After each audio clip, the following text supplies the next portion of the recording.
Okay, today we are going to be talking about finding the slope of a line. So we're going to calculate the slope of a line given a table of values, a graph, 2 points on the line, and an equation written in various forms, including y equals mx plus b. You studied this form last year and should be familiar with it. But y minus y1 is equal to m times the difference of x and x1, and ax plus by equals c. These two formats you are going to be introduced to in this unit. However, for today, the only thing you need to worry about is how to find the slope. Where do I find the slope for these two formats? We will talk about them in detail later in an upcoming lesson. So, hopefully you watched the Adventures of Slope Dude that's posted on Canvas. But just a reminder, when Slope Dude is going up the mountain, he is telling you that your slope value sign should be positive. When he's traveling down the mountain, your slope sign will be negative. If you have a flat line, that is telling you the slope is 0. And if you have a vertical line, your slope is going to be undefined. So whenever you see a picture of a graph line, you need to ask yourself, what would Slope Dude say? So that you can match up the sign, or you know exactly what the value of slope is. And remember, slope is just representing your rates of change. It is telling you what your y values are, how your y values are changing and how your x values are changing, because you have a linear function. And that means you have a ratio in simplest form. Okay, here's another representation of slope. This is more of a visual for a mountain. So again, positive is the upside of the mountain. Negative would be the downside of the mountain. Undefined would be like measuring the height from the ground all the way to the summit. And then 0 would represent the flat line, like the horizon or the ground.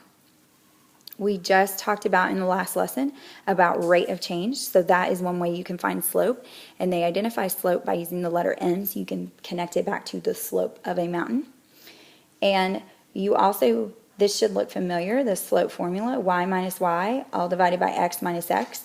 I don't use the subscripts, the little 2's and 1's. I feel it's kind of confusing to some students. So just know that I'm going to write y minus y over x minus x, but on a formula chart, you will see those subscripts, those small 2's and 1's.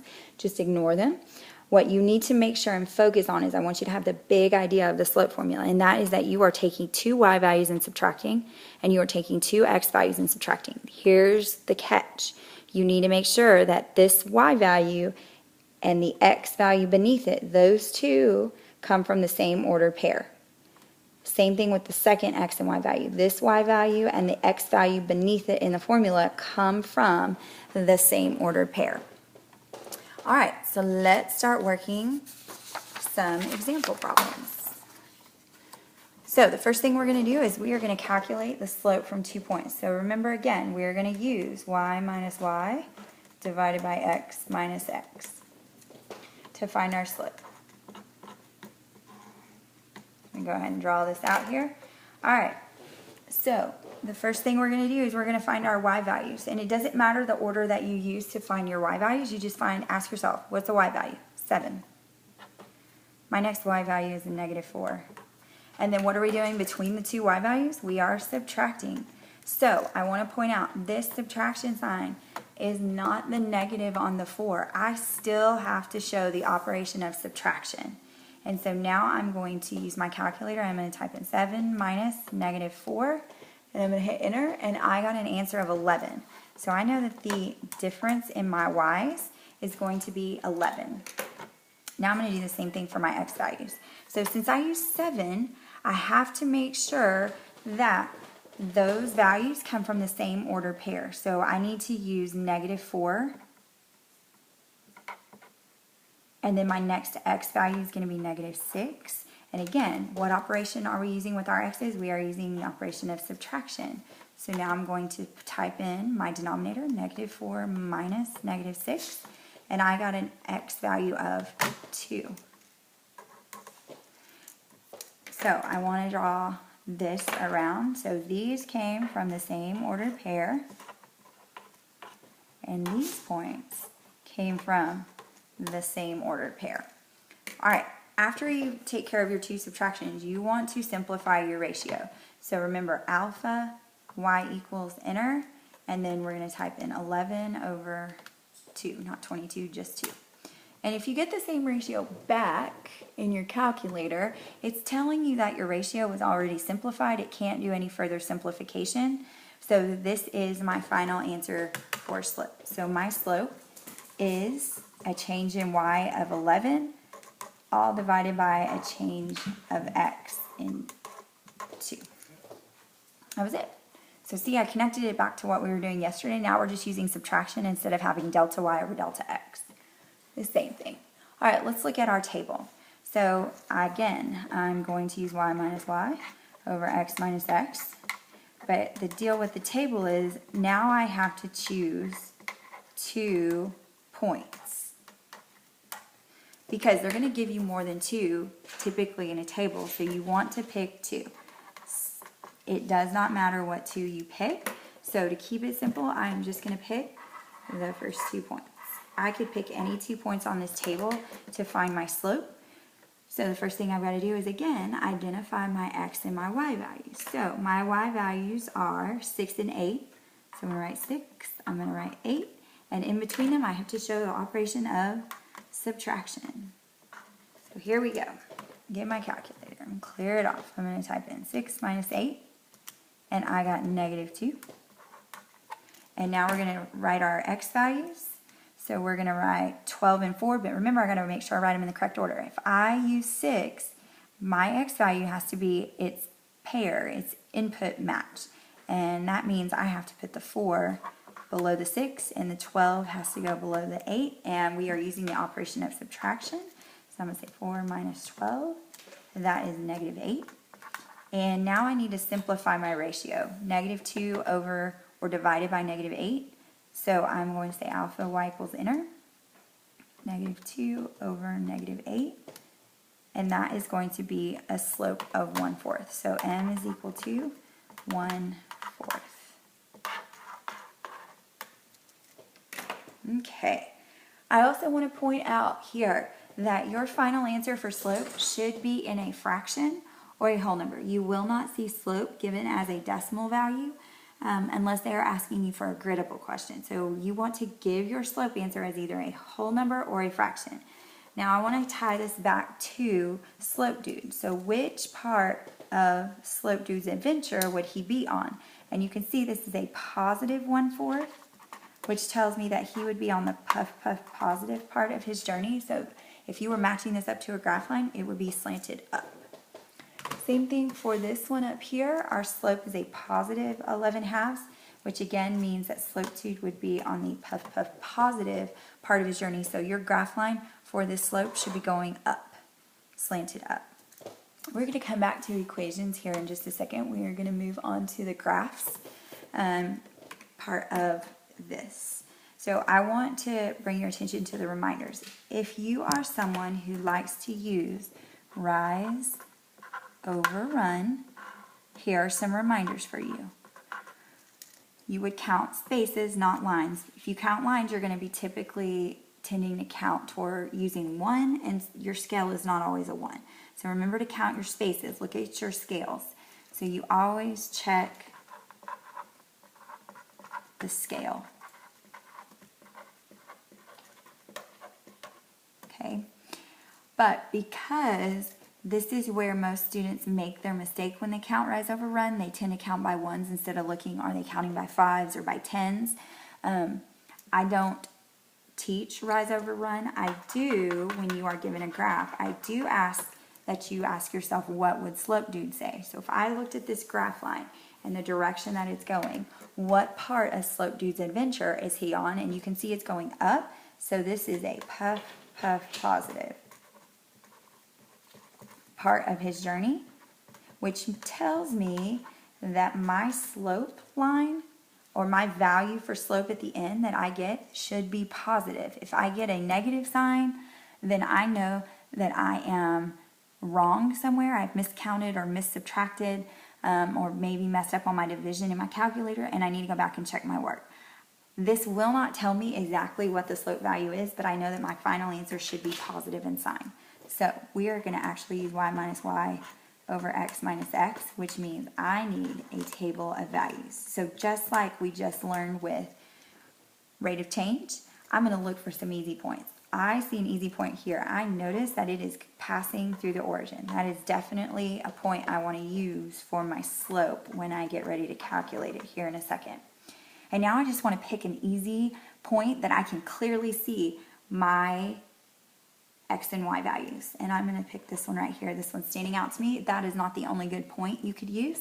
I can clearly see that that is an X value of 40, and I can clearly see that is an X value of 60. And now I'm going to put these points into my slope formula. So we're going to work with our Y's first. So we have 0 and 60, and I know that there's going to be a subtraction sign between them. So 0 minus 60, if you're having trouble with that math, you can always go to your calculator. 0 minus 60 is a negative 60. And now I'm going to look at my X value. So I look at what I picked first for my Y value. If I use the Y value 0, this X value has to come from the same ordered pair. So I have to put 0, and then 40 would go beneath the 60, and we are subtracting. And again, 0 minus 40 is going to give me a negative 40. And now I want to simplify my ratio. And here is just a quick check. You want to make sure those are from the same ordered pair. And you want to do a quick check that these are from the same ordered pair, which they are. 0, 0. 60 and 40 are from the same ordered pair. Now I can simplify my ratio. So I'm going to type in alpha y equals inner, and I'm going to type in negative 60 over negative 40, and I'm going to let my calculator simplify my ratio, and it is 3 over 2, or 3 halves if you are correctly reading your fraction. And if I notice my slope sign, even though I ended up with negative for my delta y, my change in y, and ended up with a negative answer for my change in x, when I simplified my ratio, my final answer was positive, which does match up with what I expected to my graph line. It did match up to puff puff positive. So I know that I calculated my slope for this graph correctly. All right, now we're going to move back to linear equations. So for linear equations, you will not use the slope formula. You're going to use a different process. And the process you want to look for is you're kind of going on a buried treasure hunt. But instead of looking for buried treasure, our buried treasure is the slope. Well, if you remember your pirate shows or movies, they used a treasure map. And on that treasure map, X marked the spot for the buried treasure. Well, in equations, X is going to mark the slope. So if I can find my X value, or my X, the number beside it that's connected to X through multiplication is going to be my slope. I just need to know where to look. So you are going to be looking for X. Okay, so we're going to look at this equation first. You know this equation. This is your slope intercept. That is its name. Now, here is why it is called slope intercept. It is given that name because in its format, you can see the slope and the y-intercept values without having to do any math. No math required, no work. I just need to know where to look. Well, I just told you that you need to look for the x because that is going to mark where your slope is. So I want you to find your x. It is right here. And I'm looking for the number connected to x by multiplication.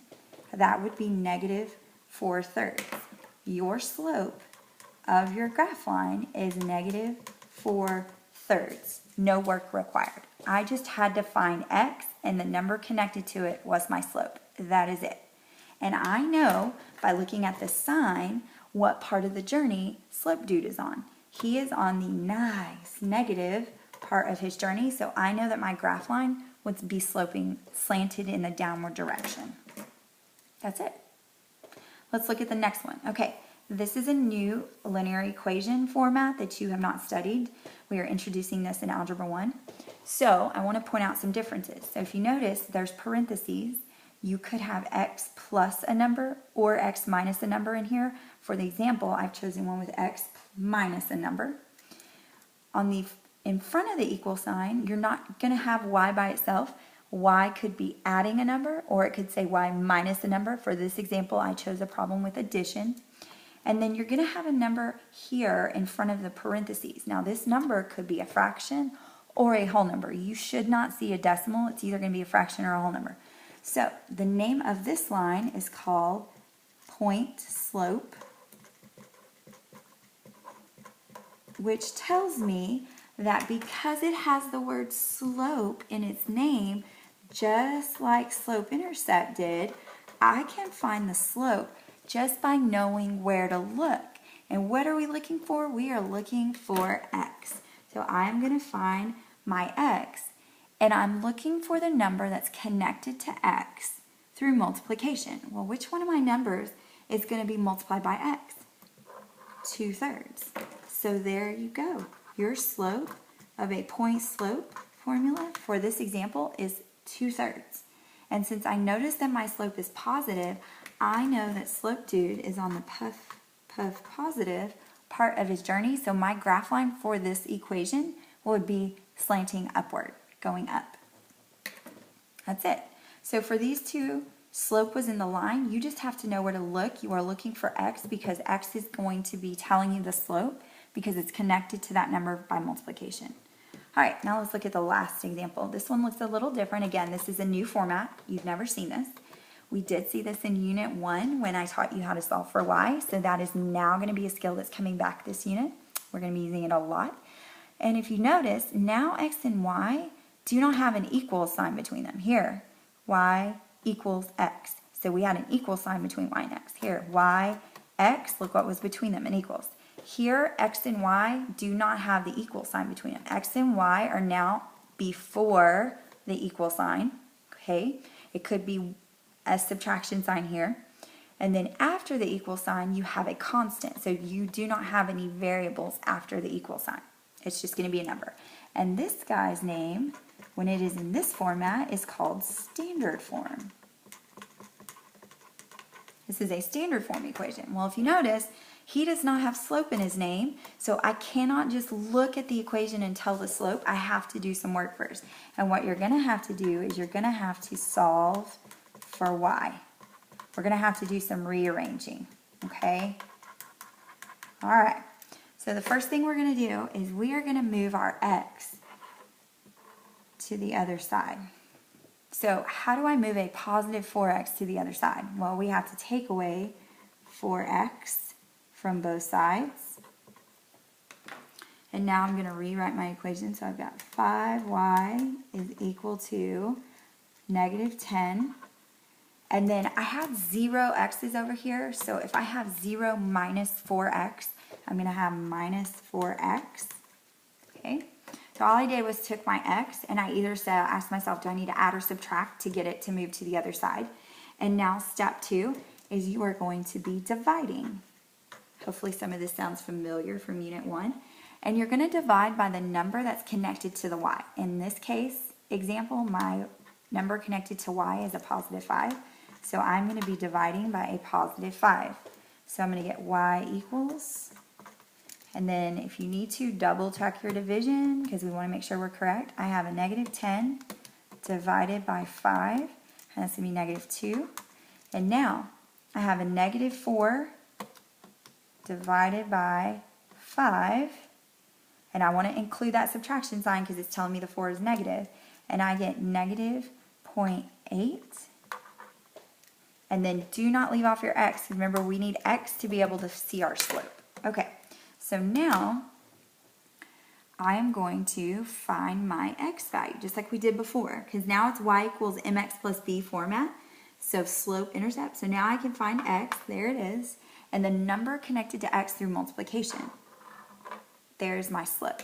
Okay, but I told you that your slope can't be a decimal. Well, that's not a problem.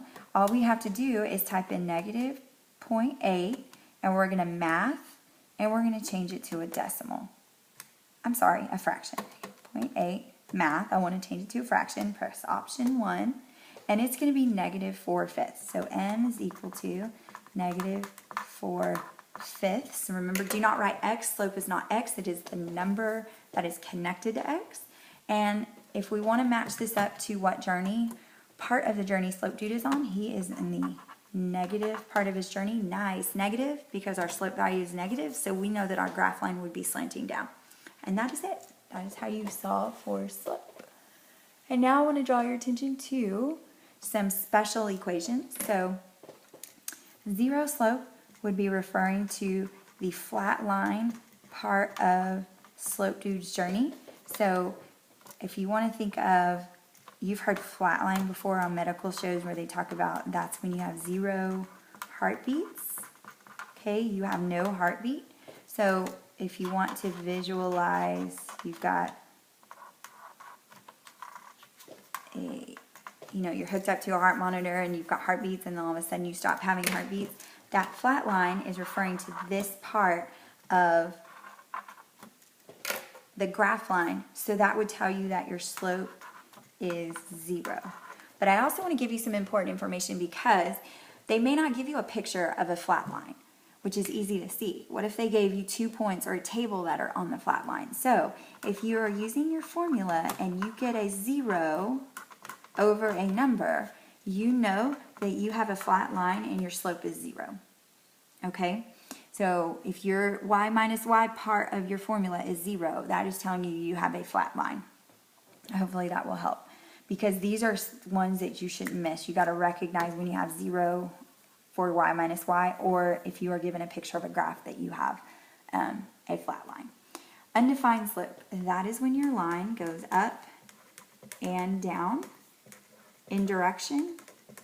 Okay, and I specifically capitalize the U and up, the N and the D and down to help you remember that undefined lines go up and down like the y-axis. So I'm going to sketch one right here. And their slope is going to be undefined. Again, there is no symbol for undefined. You will see the word written out. Now, if they give you a table or 2 points of an undefined slope line, if you're of a vertical line, you need to recognize that now the 0 will be when you subtract your 2x values. So your 0 is under the fraction, underneath. And hopefully this will help you remember, because underneath starts with U and D, just like undefined does, which means you have an up and down line vertical. So there is slope. You now have some practice problems for homework. There is also a Delta Math assignment for slope.